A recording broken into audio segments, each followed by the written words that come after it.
તો મિત્રો ફાઇનલી આપણે દ્વારકા આવી ગયા છીએ અને તમને બીજું બતાવવાના છીએ જો પવન ચક્કી જે આપણે તો મેહોણામાં જોવા ના મળે પણ એ દ્વારકામાં આવ્યા છીએ આપણે તો આ પવન ચક્કી તમને બતાવવાના છે. લાવજો ભાઈ કેમેરામેન ચાલુ કરજો. ફાઇનલી તમને બતાવી પવન ચક્કી બરાબર પણ આપણાથી જોવા ના જવાય કારણ કે જાય બહુ દૂર પડે આટલે નજીક તો લાગે અને આ બીજા મારા ભાઈઓ તો આ બધા અમે દ્વારકા આવ્યા છીએ. શું છે હર્ષદ કે હું શાંતિ યાર શાંતિ કે કેવી શાંતિ ગોટા બોટા ખવડાવશો કે પછી બોને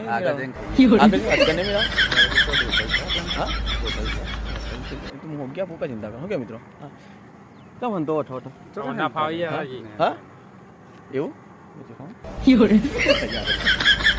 તો મિત્રો ફાઇનલી આપણે દ્વારકા જઈને તમને જે પણ હશે અમે બતાવવાના છીએ તો આપણા વિડીયોમાં બની રહેજો. જય માતાજી. જોઈ શકો છો કે દ્વારકામાં આટલી બધી પવન ચક્કીઓ મેં આજે પહેલી વાર જોઈ છે. તમને પણ બતાવવાના છીએ આપણા બ્લોગમાં તો જો નજીકથી તમને બતાવીએ છીએ. તમે કેમેરામેન જોઈ લો.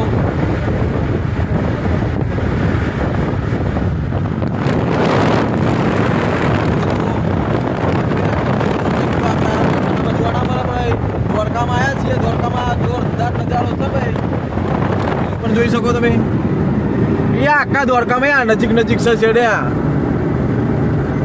અડની નજર આપણે જોડી જઈને પકડી પાડીએ ને એવું જ છે ભાઈ પણ જવાય ના. તો વિડીયોમાં બને રહેજો આગળ પણ તમને કંઈક બતાવવાના છીએ આપણે.